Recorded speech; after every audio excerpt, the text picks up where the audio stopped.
Hey everyone, and welcome to episode 64 of the Computer Business Marketing Show. Our show today is brought to you by TechReputation. TechReputation.com offers IT business owners a simple and effective way to manage, acquire, and market their positive reviews online. In addition, the online dashboard includes the ability to enter your contact details once and have it published automatically to over 60 directory and review sites and keep it updated, synchronized, and without duplication. For a 14-day free trial and to get 10% off your setup and monthly subscription, head on over to techreputation.com/TSB. You can also take advantage of a 30-day money-back guarantee, so there's no risk to you to try out Tech Reputation, again, at techreputation.com/TSB. This episode is also brought to you by Tech Blog Builder. Tech Blog Builder is the most effective way to attract a following of potential customers and build loyalty among your existing clients. You can use the posts that we write on your website, newsletter, social media, videos, ads, etc. With Tech Blog Builder, you can get consistent, well-written, search engine optimized blog posts published directly onto your website for an affordable and predictable monthly subscription. Check that out at techblogbuilder.com. All right, guys, on today's episode, we have Harry Lowell from Nightlight Pictures, and he is an award-winning producer that's going to talk to us about his experiences pitching to the execs in Hollywood and how you can take that advice and translate it on how to pitch your services to clients. And it's amazing how it translates over very well. All of the lessons are still the same. How can you convince your clients, your business clients, and the people who you're trying to sell your services to, how can you convince them to use your services? He's going to teach us how to pitch anything to anyone. And then Paco has a new service that he's going to introduce us to from Google that allows you to better connect Google search results with your appointment booking software. All that and so much more coming up right now.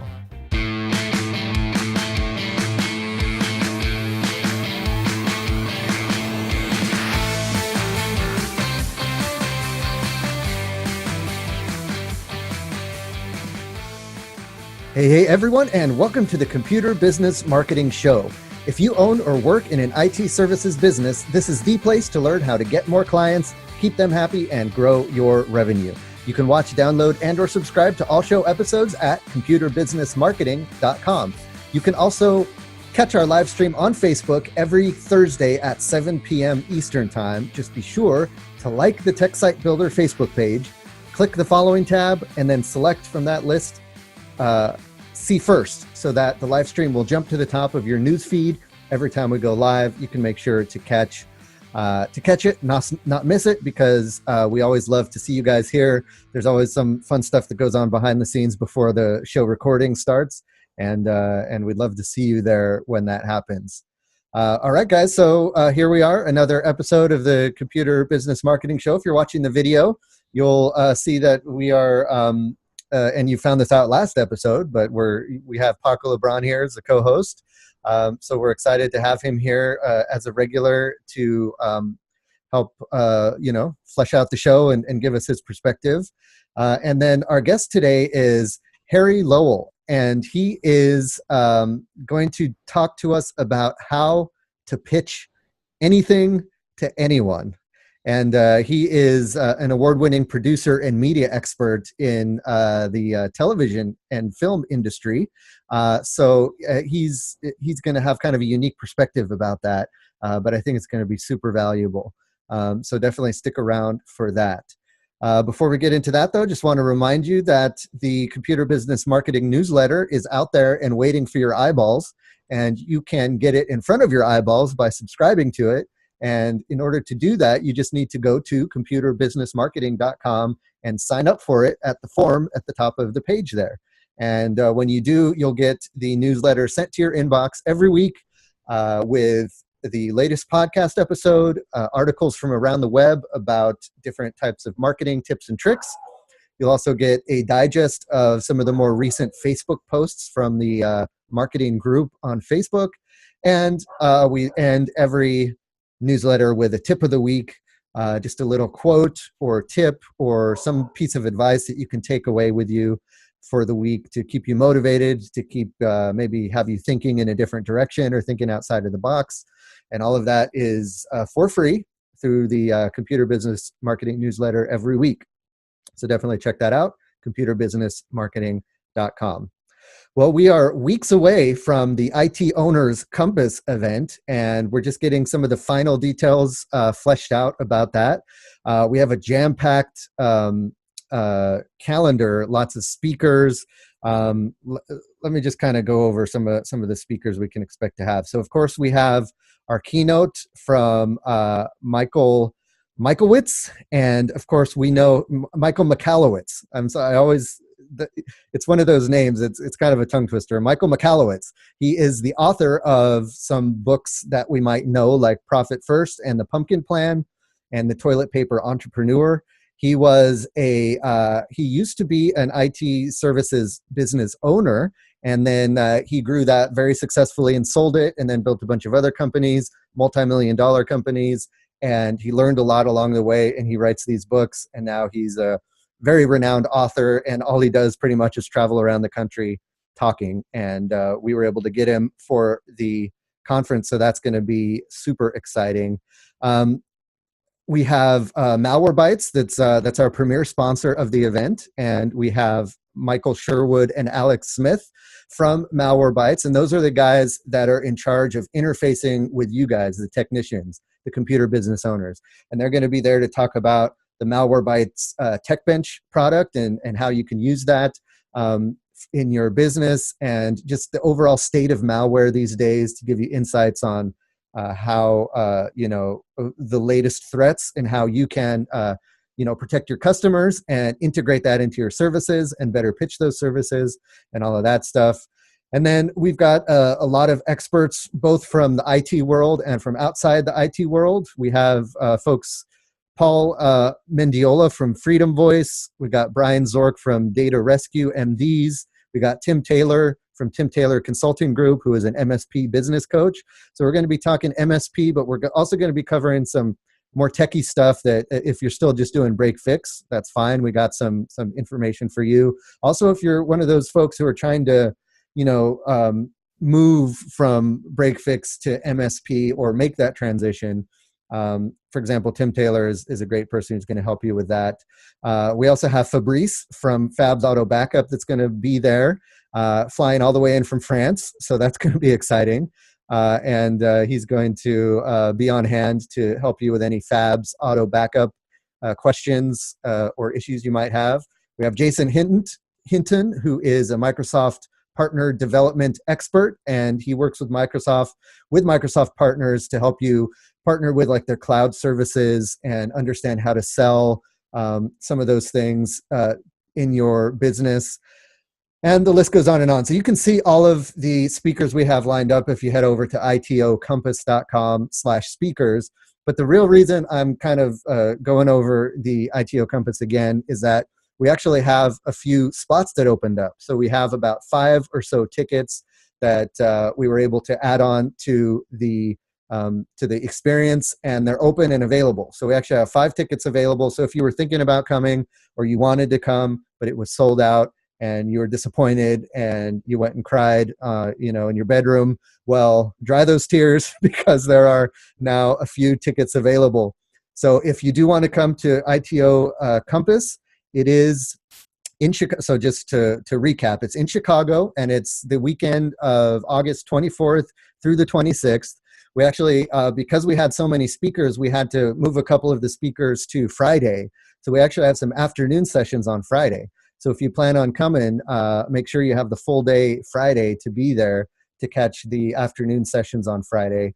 And then a full day on Saturday, including the evening. We've got some stuff planned in the evening. And then, of course, the full day Sunday, 24th through the 26th in Chicago. We do have tickets available. If you are interested, then let me know, or head on over to itocompass.com, click the contact menu item, and fill out the form, because the website still says we're sold out.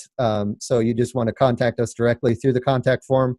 Or if if you're friends with me on Facebook or you know me through Facebook, you can contact me there. or anywhere else you know how to reach me, you can do that. Let me know you're interested, and we'll get you a ticket to the IT Owners Compass. Paco's going to be there. All of your favorite podcasters and IT business owners from the different groups, Facebook groups and stuff that you know about, are going to be there. Some of the guests that have been on the show are going to be there, like Patrick Palmer, Dave Greenbaum. Some of these guys you know from the show are going to be there as well. So meet all of your favorite guests and hosts at the IT Owners Compass. If you want to come, now is your opportunity. There are tickets available. So learn more at itocompass.com. All right, well, that's enough of me babbling on. Let me jump over to you, Paco, and just see how your business has been going, and see if anything interesting has happened the past week. Sure. Business has been good. I've been actually getting better with my own health, so now I'm not hacking up and coughing all over the place, and you can actually hear me. Good. Nice. As far as this week, pretty low key, just kind of grinding it out, making some small tweaks in process. Actually talked to a buddy of mine that I've known since high school to finally get back onto life insurance. So got some of that stuff going on. So he's from he's from an agency called PHP. And I know he's been doing it for a while. So it's been something I've been thinking about for a couple of weeks now. Just trying to get back to what I was having at my old job. And it was actually really cheap to get, even just to get into, like, just my foot in the door right now. I mean, it was like, I think 10 to 20 bucks a month, something like that, to get that going and make sure that that's there. So there's other stuff available and things like that. So I had a good time with him, talking to him about that. And I went ahead and changed a couple things with process. One of the things that is really cool that I didn't bring up last week that we did, I actually made a change this week, so it's taking some time to propagate, but there is a relationship with Google on Google Maps and Google Search. So as everyone knows, I always mention that Google Search and Google Maps was a very big piece of how a lot of business finds me. And what was really cool is Google now has a partnership with quite a bit of partners for calendar scheduling software. And the one that I use is called Appointy, APPOINTY.com. But there's many others that you can partner with.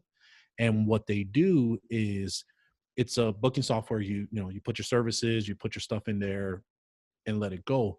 But what's cool is that when you plug that URL under booking or appointment URL in Google My Business, after X amount of days, depending on the software, it will actually propagate a button on your Google My Business listing.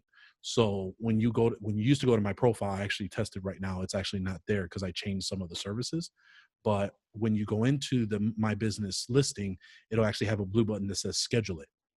And when you click on the button, it's actually Google's interface to the user, whether you're on mobile or whether you're on the desktop, and it'll allow you to book that session straight into Google Maps. It's not taking them to another page. It's not doing any of that. It just allows you to go straight through one interface and sends over that booking to you for your calendar and the email for the booking in case you have to, like, follow up and things like that. So before, I actually had a on-site or in-shop diagnostic for $79. I recently changed that to free phone consultation. So now it's propagating so that when you click it, it's basically, it'll submit the information. And what's cool is that if the Google user is already logged in, it'll already pull that information from the user and it'll just hit submit for them. Nice. So pretty cool feature. I've been using it for a little bit. And that's something that we kind of modified on our way to just make more of a little tweaks to improve the process for customers to try and get a hold of us. Nice. And the less clicks you can have, your prospects do, the better, right? So instead of clicking to your website and then clicking a button to make an appointment and then, blah, blah, blah, you reduce some of those clicks, and that's cool. It integrates right into to the Google Maps. Yeah, so we'll have the link in the show notes. But yeah, it having it uniform like that really helps, and especially like if you're on a mobile website, if you go onto the Google Apps, you click on it, it's still the Google Map listing or the Google framework. You're not going to another page, and then you got to worry about, is it going to look right? How's the text? All that. Everything just works smooth. Sweet. That's especially good if someone like needs to get a hold of you right Right. away or need your services. Oh, speaking of which, so I actually switched my live chat. I've actually switched from Talk to Drift, Okay. and just because of a lot of integrations that they have, um, it's worked out pretty well. The way that it pops up and the way that it kind of works out. They do have a free tier, but they have paid tiers as they go along. And the more the paid tiers that you go, the more integrations you have. So it really helps out because I have everything linked up to our Slack group. And so if everyone knows, I have two contractors and then I have an accountant as well. So that's how I talk to everybody. So having everything in Slack helps me out, and especially having those notifications. So that was one other thing that really that we changed. That's been so far pretty smooth. Nice. And yeah, we may have a surprise for a coming episode because I've been talking to Drift on to talk about live chat stuff. So Sweet. Yeah, I was looking at Drift and it looks really good. I'm actually looking for a new chat interface as well. And that's one of the ones I'm seriously considering. So yeah, it's I'm in pretty the same popular. boat. It's, it's one of those things that you need to get right, and it's an important part of a website now. And you just kind of got to experiment, right? See what works best for you. It's really hard to figure it out unless you try these different services. Yep. So we're going to introduce a new part of the show, and this is going to be called Tech Site Builder Question of the Week. We might come up with a better name, but hey, it is what it is, right? Tech Site Builder Question of the Week. You know what you're getting. You get what you pay for. Right. Paco suggested we do this because in all honesty, he's got questions about his Tech Site Builder website, and he figured instead of sending him over to Tech Site Builder support, where he will get an answer, but then it would only benefit him, he can ask them on the podcast, and then those answers can benefit everybody, not only Tech Site Builder users, but just folks who have a website, because these are kind of universal things that he's going to be asking. So, Paco, what do you have for us for the first ever Tech Site Builder question of the week? Yep. So as I continue to start putting out more blog content and putting it out and setting it up, the question, as I was kind of looking at the layout, what is the best way visually a blog should be set up on a WordPress site? So when you go to the bottom, you can pick different layouts. One where you have it to the left side or to the right side to allow for widgets. Other sides there are just full width, so you can kind of have the entire blog itself. So what would you suggest, being that you're a WordPress developer and plus in Tech Site Builder, the best way visually a blog should be set up in a blog website or on a site that has a blog page? So, I mean, there's no universal truth here. There are preferences and opinions and stuff like that. I am of the opinion that pretty much every page on your website, except the home page, should have a single purpose. So the services page lists your services so people can browse your services. The contact page has your contact form and your contact information. The testimonials page has the testimonials. The blog page should, so you go to the blog, you have a list of blog posts. On that page, it's okay to have a sidebar if you want to have, like categories and popular posts and tags and stuff. The blog list page is the best place to have a sidebar. If you can, if your theme allows, and Tech Site Builder does allow for this, but if your theme allows for you to have a different layout on the blog list page versus a single blog post, then I would do that. I would have the sidebar on the blog list page, but on the single blog post, the purpose of that page or post is the blog post. So you don't want to distract from that. You want someone who clicks on the link to that blog post to be able to read that blog post without any distractions, or without going down any rabbit holes that are going to distract them from the reason they came to that post in the first place. So I'm a big proponent of, on the post, just having the content of the post on that page. And then when they get to the bottom, that's where you can put some extra stuff like related posts or categories. I definitely recommend having some sort of call to action, like a contact button or your phone number or something like that. But that it's better to put that at the bottom so they can get through reading it. They can get the information they wanted, or they can learn more about your company or whatever your goal is there, and then take the action at the bottom. So when you say you, blog list on that blog for the listing of the blogs, you're talking about a column on like either side that you can define whatever you want by date, category, whatever, right? Yeah, and like you said, widgets, right? In WordPress, they call them widgets, Okay. and you can drag over some widgets, but that's optional. I mean, that's just if you feel strongly about like your categories, you think there's some good categories you want to put over there, or some whatever that you want to put over there. But it wouldn't kill you to just have the blog list be the blog list and not really anything to distract them from there either. So yeah, I the overarching purpose of your website is to get people to contact you or to get on your list. And then the secondary or the driving force of that is whatever purpose the page serves. So the blog post information, the blog post list, it's a list of your blog posts, so that would be my recommendation. Cool.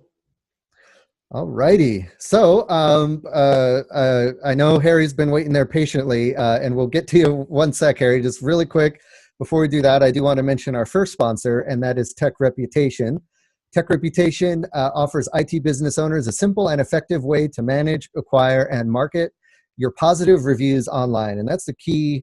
That's the key factor with TechReputation is it gives you a chance to really facilitate those positive reviews.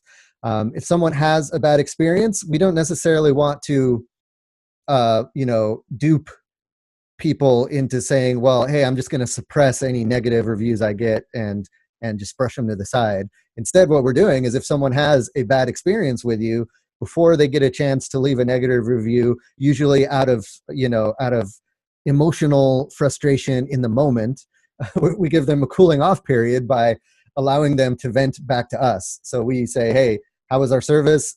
They say, oh, I didn't like, the t-shirt you were wearing when you came over. Then you can say, okay, well, that's you work it out with them, right? You say, well, next time we'll dress up a little bit, or we like to have a relaxed approach or whatever, and you could try to work it out with them so that they have a better experience with you, and then they don't leave that negative review. So that's one of the parts of TechReputation. Some other stuff it does is it gives you an online dashboard, so you can see all of your company review information in one spot. So it's kind of an aggregate of all of your reviews in one area, and then you can see the average and where your bad reviews might be coming from, or where you need some more good reviews. And then another thing you can do is take all of those good reviews and put them on your website. TechSite Builder has a built-in integration with TechReputation, so you just click a button and copy in your code, and then on a page on TechSite Builder, you can put your TechReputation aggregated list of all of your Google, Yelp, Facebook, wherever you got reviews. You can put those all on one page on your website. And finally, they offer a directory service. It's called a citation service, where they look at all of the different listings out on the internet of your business, the information like the title, the address, the phone number, make sure that's accurate and up to date on everywhere that it appears on the internet. And then it allows you to fix that in an automated, easy fashion, so that you can have updated and accurate information everywhere online. So all of that stuff comes together in the TechReputation package. And they are super generous in offering you guys 10% off your setup and monthly subscription. You just got to go to techreputation.com/TSB, and all the details are there. In addition to the 10% off, you also get a 14-day free trial just to kick the tires, see if it's right for you, and a 30-day money-back guarantee. So there's really no risk to try it out and see if it'll work for your business. That's techreputation.com/TSB. All right, guys, without further ado, I'd like to introduce Harry Lowell. He is the award-winning producer and media expert. He's developing and producing content for television, advertising, digital, and theatrical release. He's a member of the Television Academy and the founder and president of Nightlight Pictures. And that's based in Los Angeles. So before I screw it up anymore, Harry, why don't you jump in and introduce yourself to the fine folks who are listening? Oh, well, thanks for having me on, Matthew. And thank you, Paco. I get to be on the first show. You guys reunite. I feel very privileged to have that opportunity. That's great. We're And glad to have you. I can't believe I'm on a show where you drop a bombshell that you have tickets to the sold-out ITO Compass conference. I mean, how did I get so lucky on this one, Matthew? It's amazing. And it's in my hometown. It's in Chicago. You should play the lottery tonight. I might hit the lottery on this one. Fantastic. Yeah, but thank you for having me on. Yeah, no problem. So before we get started, for the folks who are watching the video, they'll note that you do not have a video going. And I think it would probably be apropos, if you don't mind, to just kind of give a quick explanation of why that is. Otherwise, people will be wondering. Well, it's a bummer because my hair looks great, but unfortunately, I'm having a technical issue with my face. I ended up having some oral surgery that hit a nerve, and I'm having a interesting, my wife thinks it's a fantastic 50% Botox, but I can't really move a portion of my eye. So it wasn't really apropos for me to be a pirate on your show. So thank you for blocking me out. I appreciate it. But everything else still works. Thank goodness. Excellent. Yeah. Excellent. You sound great. So I'm excited to dig into this. So before we dig into the topic at hand, which is kind of how to pitch anything to anyone, if you can just give the quick kind of review of your background in television and how you got to where you are today. Sure. Well, I'll give you the personal story. I think because you and I were chatting about this in the pre-show. I was a kid growing up in Chicago, and there in a blue-collar factory town, you learn work ethic. And what was great is I had a very encouraging, simple upbringing where my parents told me, follow your passion. Do what you love, and you'll never work a day in your life. Don't get caught just letting life dictate what happens to you. So, being a producer is a very crazy dream. There's not a straight path to doing that. It is not a surefire thing that's going to happen. So they took a lot of love and support from them to support me in that crazy dream. I was the first person in my family to go to college. I moved out after high school to California because, of course, that's where you become a producer. And, when you have nothing to lose, you really fear a lot less. So I was able to really dive into what I believed in. And I have a lot of drive and focus thanks to my parents. And the love I have for film and television really was able to come through. And I was very fortunate that a lot of really wonderful people and mentors, we weren't even called mentors back in that day. They were just really great human beings like Cliff Einstein and Susan Butterworth from Disney, and Michael Kagan at ICM, who took notice and really changed my life, right? They taught me everything I know today, that you can be talented and kind, that you can be, serious and fun. They were encouraging, and, we learned the most important thing, which was collaboration and being a part of a team and not trying to put everything on you, and it should not be all about you. So the best part about television and filmmaking is that it is a huge community, and it is a collaboration of writers and directors and producers and actors and composers. So that is such there's no better high than when you're working with the best people in those industries doing things.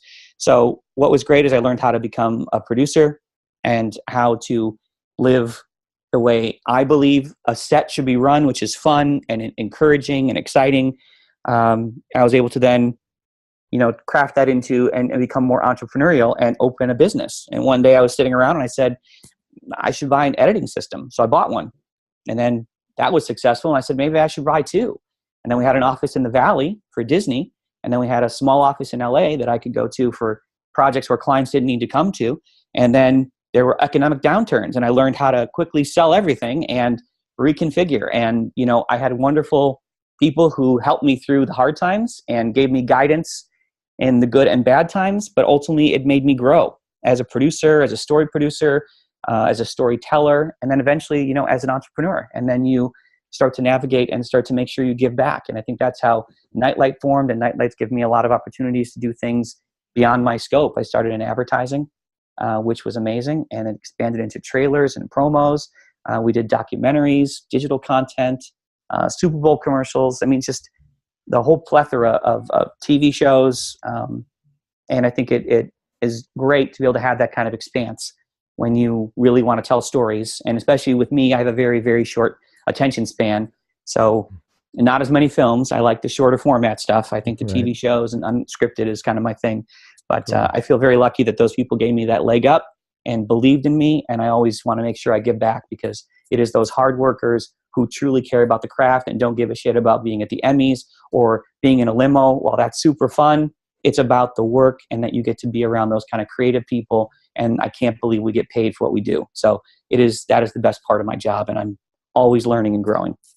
And I think that, and we were talking about this before, how even though this is a totally different industry from what the show is about, already in your story, I think a lot of people can relate to what you've gone through and, following your passion, taking a chance, taking a risk, doing what you love, and then seeking out mentors. And that's kind of the unsung hero in a lot of successful people's journey is, hooking up with the right guidance and folks who have been there before who can guide you along the way. And that's something we talk a lot about on the show as well. We have a lot of folks on the show who could, who are good mentors for folks.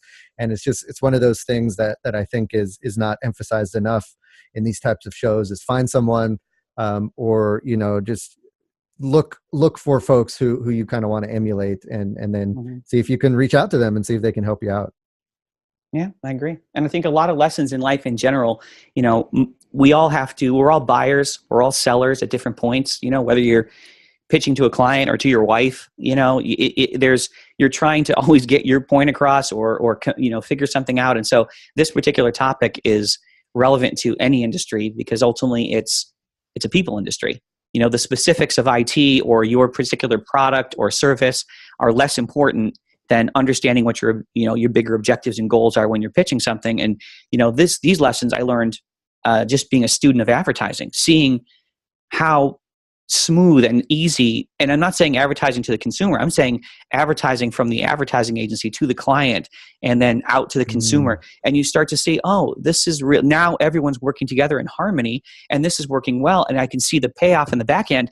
How can I translate that into my television series? How can I translate that into pitching my TV networks or the distributors or the writer? Or how can I get that director to come on board? He's not really buying it. What am I not doing? What is he not seeing here? So I started to realize that this was not a advertising how to pitch something. This is a how to pitch to humans and have a conversation where everyone wins. Right. And so I think that's a good segue into the topic of this interview. I'll let you kind of set the stage here. I know, through your experience in your industry that there's a lot of need to convince people of certain things. Like you need money, you need, talent, you need distributors and you need, and all of this stuff is you're kind of dealing and finding someone who's willing to help you out, especially at first. So how does something like that translate to, folks like us who are, just trying to sell IT services to customers and get them on board? Right.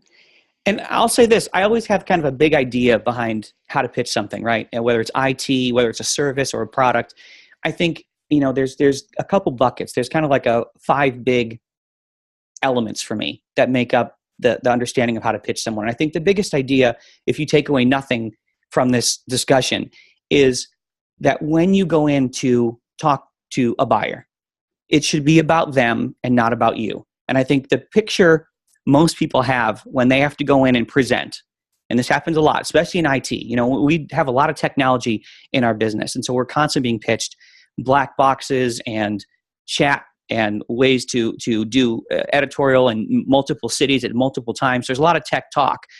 And what happens a lot is the picture people have when they have to go present is that they picture themselves in the spotlight on stage, and they're going to have to do a song and dance with, me sitting in the audience with my arms folded, and they're going to have to, just keep hopping around and hoping that some keynote or PowerPoint presentation thing is going to make me throw some money in their hat.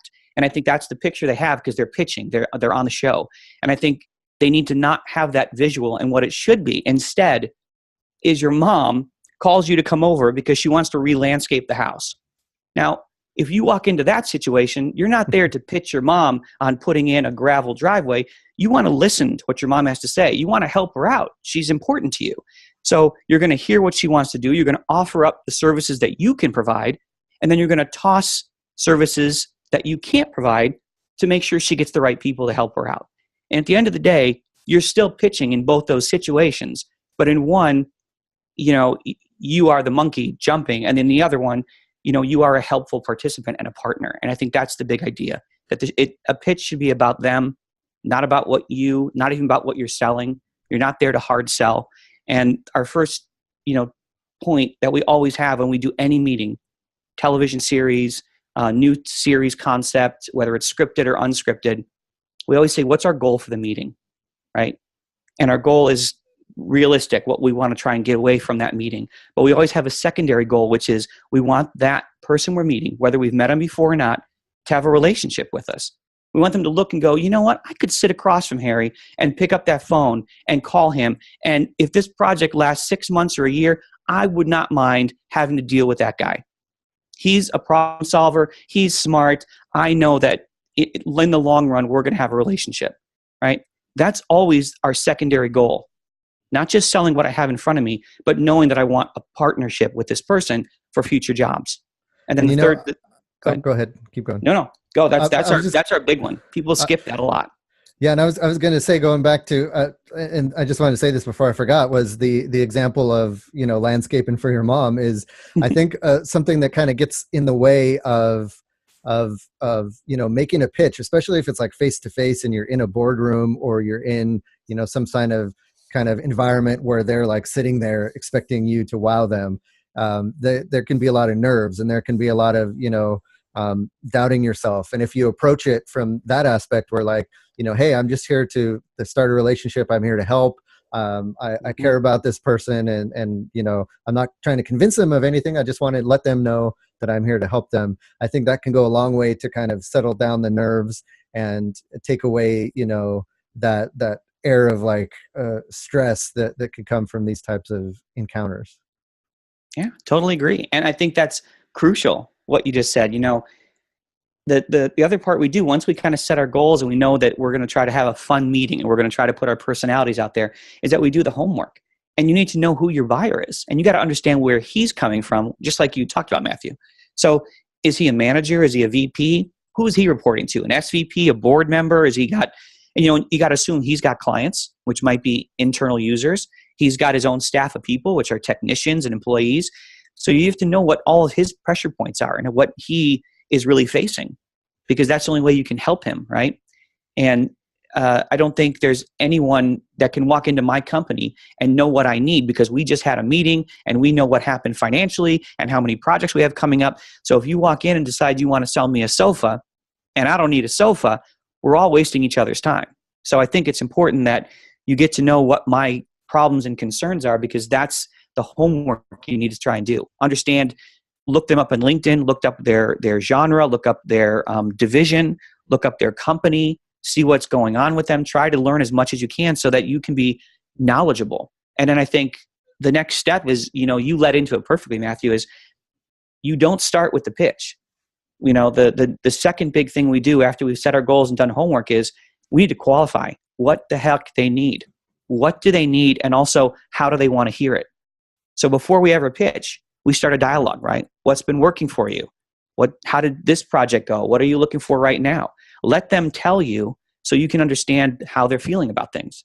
Because honestly, they want to tell you. They want the help.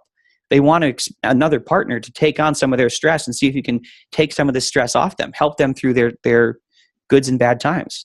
Everyone's got a mortgage to pay. Everyone's got a nice parking spot they want to keep at their office. So they're looking for someone to help them keep that. I find a lot of time these in-person meetings really are about just getting to know the person and seeing if the vibe is right, and seeing if you can get along with them, because a lot of the technicalities and the services you provide and stuff, that's all on the website. That's you can give them a packet that goes over that stuff, but it's really that face-to-face kind of, can we get along, can we communicate with this person? And that's where a lot of that stuff comes into play. And that's a big point what I was going to ask Harry is, in your experience, what are some qualifying questions to help gauge that conversation? Because, you can, when you're pitching, you can always guide that conversation where you want it to go. What are some to help qualify whether, like you mentioned, am I just wasting my time, or what's a good feeling for some of those like starter off or generic questions that you could probably ask to kind of get a feel for the room that you've seen have been successful? What works a lot for us is we try to watch, if it's a TV pitch or it's, a distributor pitch, we can look them up in articles. We can look up on their website, see what kind of news and PR stuff they're putting out, and ask specific things. Say, hey, I heard that merger was pretty crazy.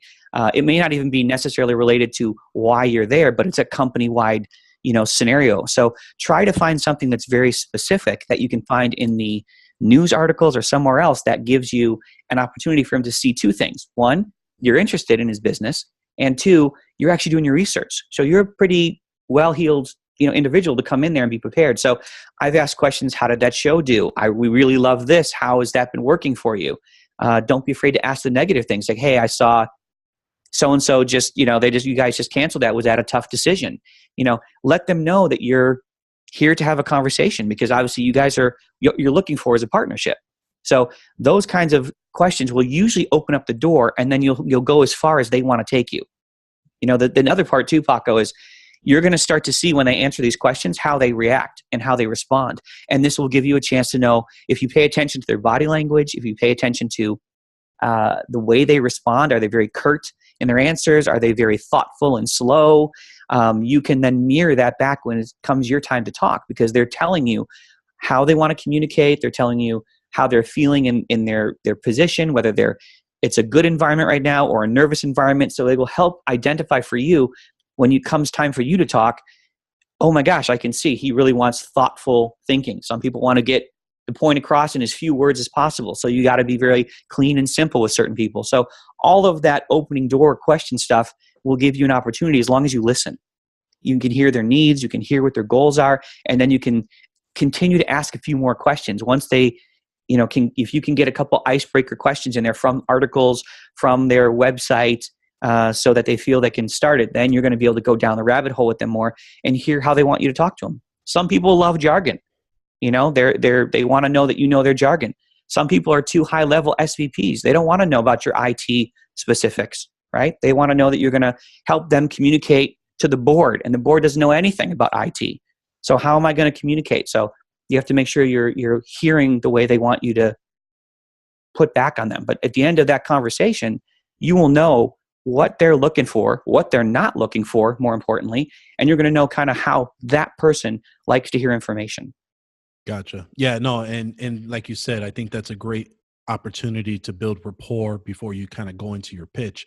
Mm-hmm. An example of that I did recently was, there was a lead that was provided to me that I followed up and found out that the president of the company actually started off as the controller of the company for 14 years and had been with the company and excelled to becoming president. So as we kind of were going back and forth and talking, the starting conversation or getting into it to determine, what kind of rapport can be built was, man, that's a lot of, I see you're highly invested in the company. I see that's some great escalation, that you climbed the ranks as president, and that really fed into the conversation, like, yeah, we've done this, and that started kind of getting the ball rolling to a normal conversation, and then flowing into that pitch that needed to be done for whatever services that we wanted to offer them or what the company was looking for to get. Yeah. Oh, and that's the perfect way too, because now you know more about him. You've taken the time to know that, and it gives you a better incentive and a better indication as to how he wants to hear it. You know what his background was, how deeply detailed he was or not, And I think the next step is, you're going to go into your, like you said, the pitch. And the way we always talk about it is we say we never pitch. When it comes our turn to talk, we talk about, well, how can we help you? And that's I think the biggest turn for us. That's a really big idea for us, right? Is that at this point, I want to have a partner that I can work with for years who believes that I'm there to help him succeed, because if he succeeds, my buyer succeeds, I succeed, now we grow together, and he's more open down the road to hearing my other ideas, because I didn't come in and just hard sell him something that didn't make any sense. I'll give you an example. We did this exact, we came into a room, we had 2 pitches, we had 2 shows that we wanted to talk about in New York. We flew all of our people out to New York, TV network. We, did all of our research, talked with our agents at ICM. We knew our shit. And as we're talking to the executive who we hadn't met before, they said, you know what? Last week, that VP finally 6 months ago came on board. We now got the new mandate. We're killing all of our comedy. And sitting in our bag was our number 1 comedy piece that we were all there to present. I had one backup thing, because that's, I don't like to present too much stuff either. I think if you're a jack of all trades, that means you're a master of none. So I believe in just the few things that you think are going to be working right for them. And after that dialogue, everyone in the room was looking at me like, are you going to pull out the comedy? And I never did. It would have been foolish, because it would have been me literally not listening to the buyer and not hearing his words. I had to leave it in the bag, even though that's the reason we flew out there. So we presented our second one, which we knew was a long shot. It didn't work, but they were really, and we even said, we think we have one thing that might work for you, but we were thoughtful, and they had a great rapport with us, and we did more work with them down the road. But I think people make a mistake by knowing that there's pressures to sell, and you got pressure in your company to make things happen. But at the same time, if you don't have a rapport with that buyer, if you're not hearing what they want and don't want, you're going to turn them off, and now you've lost a customer for life, as opposed to just for one round. And I think that's a good point. Is even if you come in with an idea that you're going to sell them on this this great big service that you have, and then through the conversation you realize that maybe they don't need that right now, or it might be too much, or whatever, you can have that flexibility to maybe pitch them something smaller, or just say, hey, maybe we can help you install this piece of software one weekend, and it's not this ongoing thing, it's just one thing. It's a lot smaller than you were expecting, but it's something, right? And it's going to get you in the door, get that relationship started, and that's better than nothing. Yeah, and I think you're in the moment. If you're thinking about what you have to sell, you're not listening to what they want. And there's probably an opening there. And there's always an opportunity once you get in with a client, especially a new one. They may not go for your A product right now, but you go in with the C product, they see the success. Guess what? Now they're more open. You've shown them that I should trust you, and that you've taken care of me. And now I've succeeded, and I look good to my VP, and I look good to my internal clients. Tell me about that product A again.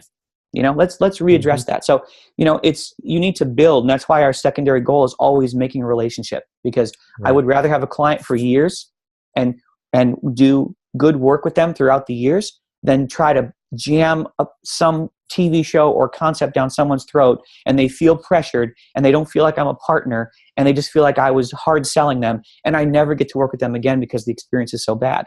I would rather say, you know what, it's going to start slow, or they don't have the money at this time, but I want to know that I've got the partner, and that when he has the money, when he has the time, he is going to be calling me because he's going to trust me. And that's what's important. Exactly. Now, what are your thoughts around, closing out the meeting? I know some folks recommend to try to get some sort of commitment right there at the end of the meeting, or, maybe it's appropriate to follow up later on. What do you like to do? Well, I like two things, right? I think less is more. I know that we all love our products and our services, and we can get caught up just selling all the pieces. I think it's really important that you hear what they want to hear, and only, tell them the pieces that are relevant to them, so that it makes sense, and that you're clicking off the things that they just asked for, and knowing when to stop selling. So sometimes you need to let there be dialogue, take pauses, let them interact. And there's two things I always say. If after you are completed and they ask you some good questions, there's usually an opportunity for them to want to close, because they're trying to figure out a way to say, how can I sell this upstairs? Here are my concerns. How can we address it? If they're simply poking holes in it, even after you clarify a little bit, then don't keep pushing. They're just trying to find an excuse to get you out the door. They don't want it. They can't afford it. Who knows what the reason is. But ultimately, you have to go off the client. And I never assume I'm going to walk out with a deal or a handshake. I love to be able to say, great, well, let's continue the dialogue. And that's usually the way it ends, unless they want to go right to a close, because we'll always be prepared to move into whatever phase they want to move into. But I always love to end it with, well, this is fantastic. Let's continue the dialogue when we're back in LA, or I'm back in my office, and we'll follow up. I think that's always a smart way, where you're not pressuring them to do it. If they want it, you close. But ultimately, I like it to be a more casual, this is a partnership. I'm not pressuring you. You're not pressuring me. We're here to help each other. And that's usually the way I like it to be. And I think the follow-up is really important, showing that you are responsive and thoughtful. And even if nothing closes, I think thanking them and finding some funny things once in a while to send to them in articles, I think keeps the relationship fresh. So when you're ready to go back in again, they know that you have been a good partner and patient and you're very responsive, even when you're not on the clock for them.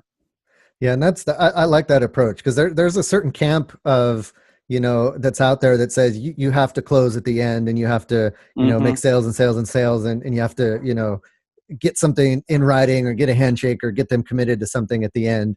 But sometimes you might be able to do that, but you're kind of pressuring them into doing that, and they might not be really 100% happy with it, and then later on down the road that's going to kind of come out, whether they are a pain to work with, or they badmouth you, or they don't they don't like you or something. Whereas if you keep them comfortable even at the end, even if they don't end up buying from you right there, that's going to just, like you said, keep that rapport and that good relationship going for further down the road. Even if they don't hire you, they might recommend you. And that's another thing people don't think about, is you want to keep that relationship good even if they don't hire you, because they might know someone that they recommend to you, and you want to keep that open as well. That's a good point. In entertainment, people move around a lot. So they may not have the money to buy at one network today, but that executive felt great, no pressure, the nice rapport, you built a partnership, they've liked your work, they move over to HBO, and suddenly they got a ton of money and they want to buy what you want. So having that relationship may pay off, not today, not 6 months from now, it might pay off a year from now, or it might pay off that same day. You just don't know. And ultimately, we've worked with Disney for 15 years, and it's because we built a relationship. Some projects, they need help. They don't have the money. We figure it out. Some projects, they've got the money. We all are very happy, and we can do the job the way it's expected to be. But you have to let them know that you're there for them as partners in the good times, the lean times, the hard times. And I think that makes a big difference in longevity too. I've been much happier having a happy client for years than, like you said, forcing someone to buy a product today to simply meet a quota, when ultimately we're all in this for our careers. This is our livelihood, right? And having guys on your side moving to new companies and recommending to other places will turn you a much, much bigger profit in the long run than trying to close a 12-cent deal today just to fill a quota. Right. And Michael Fieros in the chat has a good quote here. He says, "Let them know you're human and care about their business, and how your services will benefit their business." So that's it, right? You're not some nameless corporation. You're a human being to human being. Hey, we're just human beings in this crazy world trying to figure out, how to grow our business. Let's do that together. So we got to wrap things up here. But do you have any kind of closing thoughts or anything you want to leave us with? No, I just think that again, I think pitching, whether it's family members or clients, it's a long-term relationship, right? And you want to go for the long game. And I think that you work hard, you do your product, your service is strong, but having that relationship, it will make the difference in success and financially, as well as creatively in your world, if you build those relationships. And I know it's hard sometimes because we all got mortgages to pay, but it does pay off in spades. And, it separates you from the rest of the crowd, really does. We've all been sold to, we've all been buyers. So how bad it feels when someone's pressuring you at anywhere. So don't be that person. Be there, help your mom, and think of that in your mind, and it will make things very different because the pressure's off you. It's not about you. Yeah, it's treat a whole your customers like your mom. Yeah, and you just want to help them out, and it changes the perspective. The whole room is a different feeling. It's fun and relaxed, and you're just there to help. Cool. All right. Well, hey, great, Harry. I'm definitely on board with that, and that's my style, and I think that's a great way to run a business. So hey, if anyone wants to check out what you got going on, or watch anything you've produced, where can they find out more about you? I think the best way is at Instagram. So at Good Producer Instagram, they usually get in touch with me there. We post material, and if we have new shows or web series or anything else, we'll make notices there. They also can, I love doing mentoring, and LinkedIn has a really nice program, which is basically a career advice program. So if they want to try, they cannot connect to me directly through that program. LinkedIn's trying to make that happen, but basically you go to LinkedIn and go to your dashboard under career advice, fill out some information there, and people can request Los Angeles area and my industry, and they will usually, the algorithm will connect them with me, and I can always happy to help people who are editors, who want to become writers, actors who want to become improv artists. And I love being able to give back and share knowledge. I think that's really important in this industry. So LinkedIn and Instagram are great ways nowadays to keep in touch. Very cool. And we'll have links to those in the show notes as well. Oh, Thanks, Harry. It's been a pleasure, and I learned a lot, and I appreciate it. And good luck in your future endeavors. Thanks for being on the show. Thanks for having me on, guys. Appreciate it. All right, guys. So that's going to do it for this episode. Before I go, I want to mention our second sponsor, and that is Tech Blog Builder. Tech Blog Builder is, as I've been running this service now for the better part of this year, I'm finding out that really what the customers are liking about the service is the peace of mind that they have, that they know that good quality content is going to be released on a consistent schedule on their business website. And that just helps kind of free them up to focus on other things and to actually maybe promote the content and to have stuff that they can share and to point another thing they've been doing that I didn't think about is they're pointing their existing customers to these blog posts when they have specific questions or specific problems. A lot of the clients that we have are, MSPs, or they have kind of higher level business services. And a lot of times some of their smaller businesses don't understand the benefits of things like, backups and storage in the cloud, or, why you need a firewall, or some of the things that you're trying to get your small business customers to get in line with that they need, but they don't necessarily understand why they need. And instead of, getting on the phone and trying to explain it to them, or stumbling over, tech jargon and trying to figure out how to translate that so that they understand, Tech Blog Builder can come in, write a nice, succinct, easy to understand post about that piece of technology or about that service that you're trying to pitch. And then going along with the topic of this episode, instead of trying to pitch it, just, send them a nice email and link to that blog post saying this explains more. And that's a great way to sell your existing clients on other services you have, or to get some of your existing clients to do some of the things you're trying to get them to do. And that's kind of been a cool byproduct of what we're doing over at Tech Blog Builder. So if you don't know, Tech Blog Builder is a service where we will write professionally crafted blog posts that are search engine optimized and targeted around your business, so they fit your business's voice.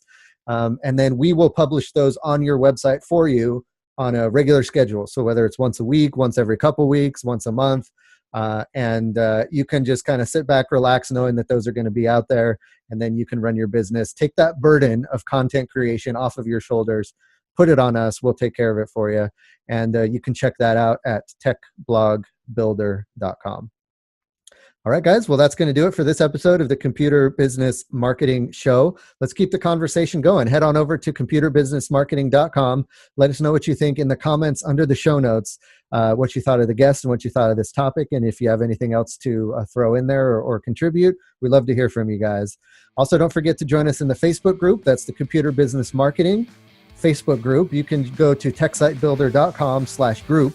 That'll take you over there. And we got a lot of great conversations going on. You can ask questions, get feedback on flyers and advertisements you want to run, or just get advice from folks who have been in the business and who have some successful marketing tips that they can share. Finally, if you listen to the podcast on iTunes or Stitcher, be sure to give us a shout out and leave a review. We love to hear your feedback, and every comment and review you leave on those podcast episodes helps the podcast to get found by others out there so that we can grow our listener base. Finally, don't forget to check out our sponsors, TECHREPUTATION and Tech Blog Builder. Thank you guys for checking out the Computer Business Marketing Show. My name is Matthew Rodella. And this is Paco LeBron. Saying here's to your success.